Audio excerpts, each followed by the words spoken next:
Baiklah teman-teman, jika kalian masih percaya bahwa elit politik kita, lembaga peradilan kita, birokrasi kita, polisi kita, mereka ada di sini untuk melayani kita dan bukan agenda asing, maka biar saya beritahu kalian. Kalian salah. Dan seberapa salahnya kalian? Coba lihat ini. Saya yakin kalian tidak pernah mendengar tentang ini di media arus utama manapun, karena sejujurnya bahkan saya sendiri tidak tahu tentang ini. Padahal saya orang yang selalu memperhatikan hal-hal seperti ini. Tidak ada yang tahu tentang ini. Ini terjadi tahun lalu dan kita baru mengetahuinya sekarang. Dan kita baru mengetahui tentang penanganan polisi yang memalukan oleh polisi Inggris ini ketika kasusnya dibawa ke pengadilan. Biar saya tunjukkan ini kepada kalian. Biar saya tunjukkan kepada kalian apa yang saya maksud. Lihat anak ini. Dia berusia 18 tahun.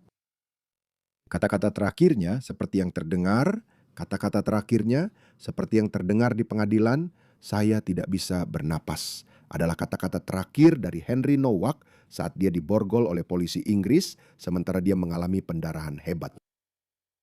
Jadi dia sedang berdarah, jadi tusuk beberapa kali. Dia memberitahu polisi, saya berdarah, saya telah ditusuk. Dan polisi tidak mempercayainya karena mereka terlalu sibuk dengan penusuknya yang merupakan seorang pria Sikh, saya kira berusia 22 atau 23 tahun yang diizinkan membawa pisau. Dan dia menusuknya setelah terjadi pertengkaran. Ya, Henry tidak ada di sini untuk menceritakan sisi ceritanya.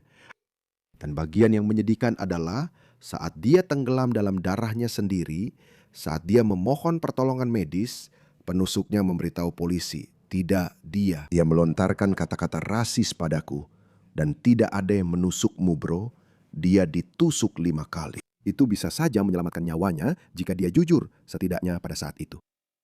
Belakangan dia berkata, ya aku takut, itu sebabnya aku tidak memberitahu polisi bahwa aku telah menikamnya beberapa kali. Ibunya menyembunyikan barang buktinya. Dia mencoba menyingkirkan kirpan pisau Sikh itu. Dia mencoba menyingkirkannya dan jelas-jelas berusaha menghancurkan barang bukti. Tapi bagian terburuknya adalah polisi tiba di lokasi dan mereka memborgol dia saat dia sekarat dalam genangan darahnya sendiri. Kamu tidak mendengarnya dimanapun di media arus utama. Ini adalah pembunuhnya, orang ini. Dan lihat dia, mereka diizinkan membawa pisau-pisau seperti ini. Dunia ini sudah terbalik, teman-teman. Di satu sisi, pemerintah Inggris memutuskan untuk mengambil semua senjata dari rakyatnya, tapi kemudian mereka membiarkan mereka membawa pisau mereka. Jangan heran kalau dia bisa lolos begitu saja. Jangan heran kalau seorang hakim woke berkata, pasti sangat mengerikan bagimu mengalami pelecehan rasial yang begitu keji, meskipun kita sendiri tidak tahu apa-apa tentang itu. Sejujurnya, anak ini memang tidak terlihat seperti seorang petarung. Dia tidak terlihat menonjol, dia tampak seperti salah satu anak pemalu dan pendiam yang hanya mengurus urusannya sendiri. Tapi sekali lagi, bahkan jika dia mengatakan sesuatu, apakah dia pantas mati? Apakah dia pantas dipermainkan secara psikologis di saat-saat terakhirnya? Dan polisi negaranya sendiri tidak mempercayainya? Ini mengingatkanku pada seorang petugas polisi Jerman yang menangani kerusuhan beberapa tahun lalu di Jerman, di mana seorang demonstran asal Denmark membakar salinan Al-Qur'annya. Dan seorang migran asal Afghanistan muncul dengan membawa pisau, mulai mengayunkan pisaunya, mencoba menusuk beberapa orang. Ada videonya, semuanya terekam kamera. Dan seorang petugas polisi muda asal Jerman datang, dan alih-alih menangani pria Afghanistan yang membawa pisau itu, pelatihan woke-nya memaksanya untuk mengejar si pembakar Al-Quran, karena kamu tahu, mereka dianggap hooligan supremasi kulit putih sayap kanan. Jadi dia malah mengejar mereka. Dia membekuk orang itu, dan saat petugas polisi itu duduk di atasnya, pria Afghanistan itu bangkit dan menusuk lehernya. Inilah sebabnya kami memberitahu kalian bahwa mereka, para Islamis ini, tidak hanya membenci kami, mereka juga membenci kalian semua. Tapi pelatihan woke yang diterima petugas polisi Malang itu justru merenggut nyawanya. Saya rasa usianya sekitar 28 tahun atau semacamnya, seorang petugas polisi yang sangat tampan. Dia menjadi korban propaganda woke yang telah disebarkan di berbagai institusi kita. Hal yang sama terjadi di sini. Para petugas polisi ini tidak mempercayai pria kulit putih itu dan langsung mempercayai ucapannya. Apakah dia melakukan pelecehan rasial terhadapmu? Oke, kami akan menangkapmu. Bahkan jika dia memang melakukan pelecehan rasial terhadap seseorang, kenapa harus memborgol seseorang? orang itu, anak ini, tidak terlihat seperti ancaman. Dan jika kalian tidak bisa, saya benar-benar tidak bisa membayangkannya, teman-teman. Serius, saya tidak bisa membayangkannya. Sekarang, mari kita bahas elit politik kita. Lihat makhluk yang mengerikan ini, Keir Starmer. Lihat dia berlutut saat kasus George Floyd, tapi tidak pernah berkata apa-apa tentang Anwina Wake atau Rhiannon White atau Wayne Broadhurst atau ratusan orang Inggris lainnya yang telah dibunuh oleh ratusan orang. Bolehkah saya mulai dengan mengungkapkan keterkejutan dan kemarahan atas kematian George Floyd? Ini telah menyoroti rasisme dan kebencian yang dialami.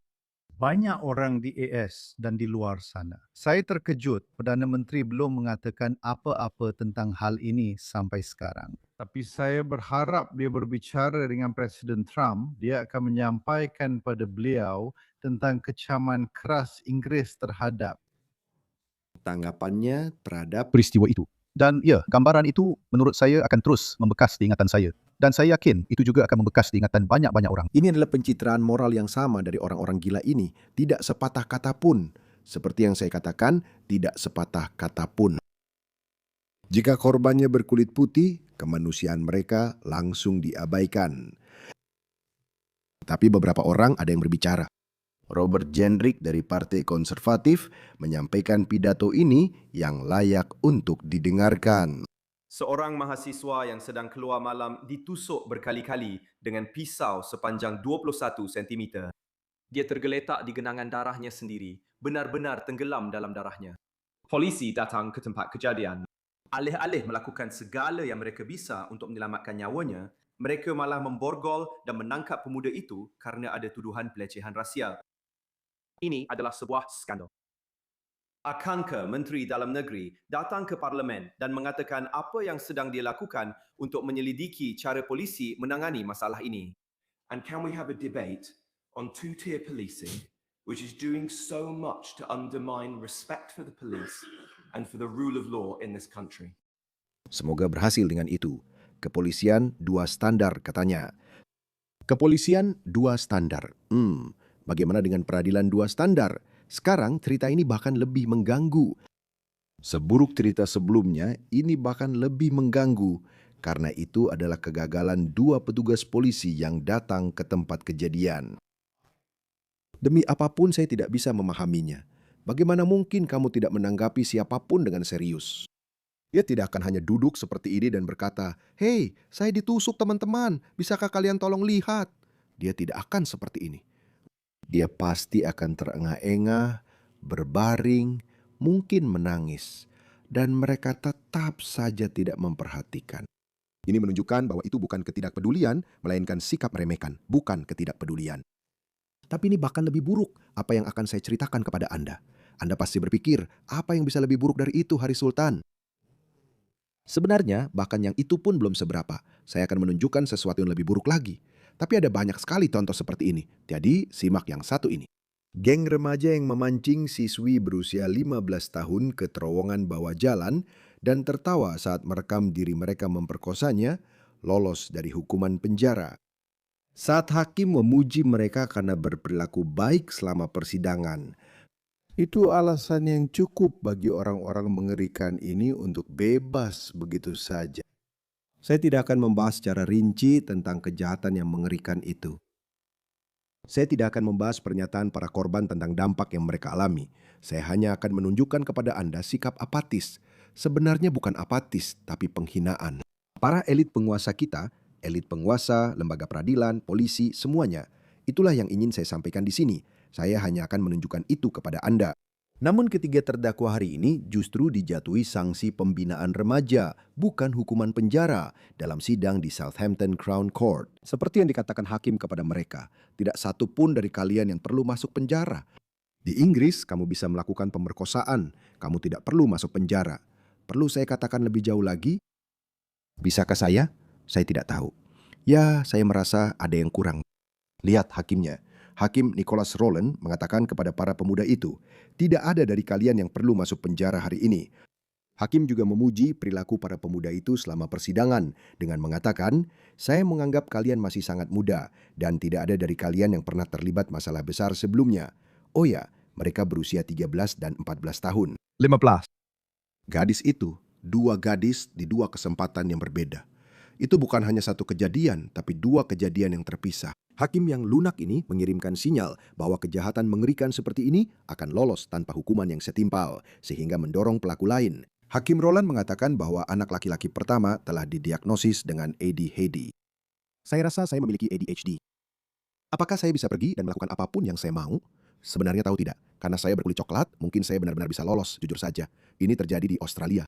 Bukan berarti saya punya niat melakukan hal seperti itu. Saya berumur 42 tahun dan saya sudah sejauh ini tanpa melakukan kejahatan apapun. Saya rasa saya tidak akan mengubah itu sekarang. Tapi bukankah itu membuat kalian marah, teman-teman? Seharusnya begitu. Saya ingin tahu siapa orang-orang yang masih percaya pada sistem peradilan barat ini. Saya ingin tahu siapa orang-orang yang masih percaya bahwa Anda tahu semuanya berjalan baik-baik saja. Saya akan pura-pura tidak tahu. Itu hanya patriarki. Itu masalahnya. Hanya pria kulit putih yang jadi masalah. Hakim mengatakan kepada para terdakwa, saya harus ingat bahwa kalian bukan versi kecil dari orang dewasa. Saya harus mempertimbangkan seberapa besar kemungkinan kalian akan melakukan hal-hal serius lagi. Dan saya harus memastikan kalian tidak melakukan hal-hal serius lagi di masa depan. Anak-anak laki-laki itu mencoba menggambarkan korban mereka sebagai pembohong di pengadilan. Salah satu dari mereka mengatakan tentang korban kedua, dia menggoda saya. Dia mengarang cerita untuk menjelaskan kepada ibu dan ayahnya mengapa dia menghilang. Tapi bagaimanapun juga, itu tidak penting. Oke. Apa aku sudah bilang kalau aku akan memberitahumu sesuatu yang bahkan lebih buruk dari itu? Oke, dengarkan yang satu ini.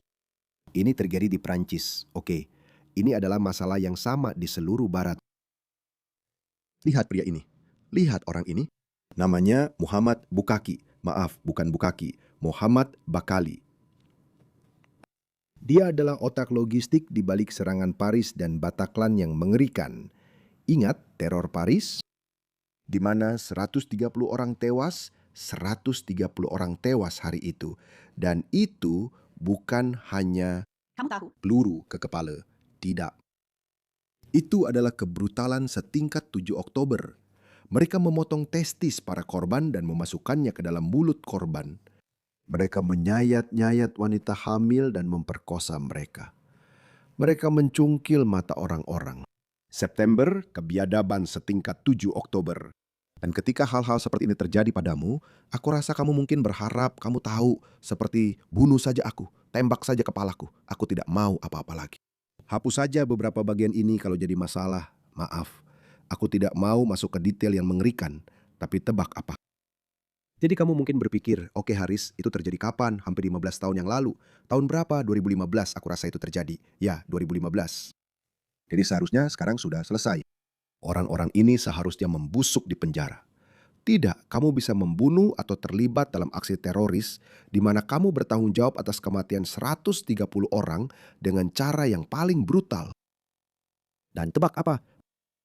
Sistem peradilan barat memungkinkan kamu tetap bisa keluar. Sekali lagi, pengadilan menyoroti perilakunya yang tenang dan sopan di penjara. Jika dia terus berperilaku baik, dia berpotensi dibebaskan tanpa batas waktu jauh sebelum masa hukumannya berakhir pada tahun 2040. Jadi hukuman maksimumnya sampai tahun 2040. Kenapa begitu? Kamu bisa membunuh begitu banyak orang atau bertanggung jawab atas kematian begitu banyak orang dan kamu masih bisa keluar. Tapi ini bahkan bukan bagian terburuknya, teman-teman. Jadi dia dipindahkan ke Belgia, ibu kota woke dunia. Dan dia diizinkan keluar untuk kunjungan seperti ini. Saya tidak tahu apa namanya. Ya, itu disebut izin keluar dari penjara. Itu disebut izin keluar dari penjara. Jadi dia bisa keluar dan kamu tahu selama 24 jam dan menikmati kebebasan selama 24 jam. Saya punya satu video lagi. Sebenarnya dengarkan ini. Semua ini terjadi di Inggris. Dengarkan wanita ini. Saya akan membiarkan dia yang berbicara. Para pria yang memangsa mereka, sebagian besar adalah Muslim, umumnya berasal dari Pakistan atau keturunan Pakistan. Salah satu korban dari Rudisbury diberitahu oleh pemerkosanya, saya kutip, "Kami di sini untuk meniduri semua gadis kulit putih dan persetan dengan pemerintah." Apakah Menteri akan menerima bahwa dalam banyak kasus, kejahatan-kejahatan ini diperparah oleh faktor ras dan agama? Ini terjadi dalam skala industri. Bahkan jika Anda ingin tetap berpikiran terbuka dan berkata, lihat, kalangan elit Inggris, polisi, dan pengadilan, mereka telah dibohongi. Mereka tidak tahu apa yang sedang mereka hadapi. Itu tetap kegagalan mereka. Karena tujuan hidup dalam sebuah masyarakat adalah agar masyarakat Anda menjamin keselamatan hidup dan mata pencaharian Anda. Izinkan saya mengatakannya lagi. Tujuan hidup dalam sebuah masyarakat adalah agar masyarakat itu menjamin keselamatan Anda, keluarga Anda, mata pencaharian Anda, dan harta benda Anda. Itulah tujuan hidup dalam sebuah masyarakat. Kalau tidak, Anda bisa saja hidup di hutan, bukan? Dan masyarakat barat sejak lama merasa bangga menjadi puncak peradaban. Dan inilah yang terjadi. Mereka gagal. Tapi yang paling buruk adalah kegagalan mereka bahkan bukan karena orang-orang Inggris biasa yang melakukan semua hal mengerikan ini. Mereka mengimpor orang-orang yang melakukan hal-hal ini. Mereka membawa nilai-nilai budaya mereka. Mereka membawa kebencian dan penghinaan mereka terhadap Barat, tapi mereka melampiaskannya kepada orang-orang Barat biasa, seperti anak-anak kita. Mereka melampiaskannya kepada mereka. Dan elit penguasa, Jess Phillips, dia hanya duduk di sana. Dia adalah menteri yang menangani keselamatan perempuan atau semacamnya. Dan mereka akan membuat keputusan yang akan menjadi berita bagi orang-orang biasa. Begitu parahnya situasinya. Dan orang-orang masih saja dikelabui. Tapi saya senang itu tidak berhasil. Semakin banyak orang yang beralih ke posisi tanpa kompromi, tapi mereka juga semakin retoris, seperti saya sekarang. Saya tidak tertarik berdebat dengan orang-orang yang mencari-cari pembenaran bagi orang-orang yang mengatakan keberagaman adalah kekuatan kita atau multikulturalisme memperkaya kita. Tidak, saya sudah yakin bahwa agar suatu masyarakat bisa berjalan, harus ada budaya dominan, budaya utama. Dan budaya utama itu harus mendominasi setiap aspek kehidupan dalam masyarakat tersebut. Budaya dominan itulah yang seharusnya membuat undang-undang. Budaya itu harus membuat kode etik dan aturan main untuk segala hal, untuk sistem peradilan, untuk polisi, untuk birokrasi. Segala sesuatu harus diatur oleh budaya utama masyarakat tersebut. Tidak ada budaya lain yang punya tempat. Anda boleh memiliki praktek budaya yang tidak berbahaya. Anda tahu, Anda ingin merayakan Idul Adha, bukan yang besar tapi yang akan datang dalam beberapa hari lagi. Sebenarnya, itu besok atau lusa menurut saya, di mana kalian secara barbar menyembelih hewan. Itu seharusnya tidak diperbolehkan. Tapi Idul Fitri yang pertama setelah Ramadan, itu seharusnya diperbolehkan. Oke, silakan. Tapi secara pribadi saja, dunia luar tidak perlu melihatnya. Kami tidak ingin melihatnya. Kami tidak ingin terpengaruh olehnya. Kamu mau berdoa di rumah? Silakan. Tapi saya yakin sebenarnya itu akan melewati batas itu. Karena Muslim berpikir bahwa mereka sedang mendapatkan kekuatan.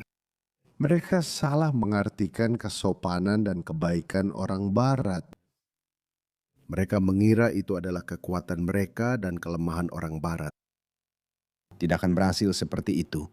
Jadi menurut saya, orang-orang sudah melewati tahap, oke, kalian boleh melakukan ini dan itu.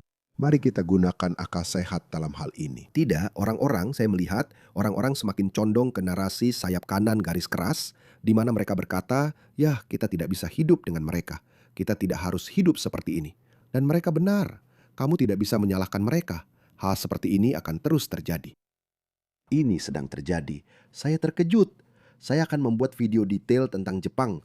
Saya terkejut bagaimana mereka menyasar Inggris dan Eropa lebih dulu, lalu Amerika. Dan setelah COVID, mereka menyasar Australia dan bahkan Jepang. Sekarang semuanya sudah jelas. Ini adalah konspirasi yang terorganisir oleh kelompok kiri global untuk membongkar semua budaya utama, untuk membongkar masyarakat barat seperti yang kita kenal. Tapi saya pikir mereka akan terkejut karena orang-orang mulai sadar. Kita tidak akan menyerahkan negara kita kepada para barbar semudah itu.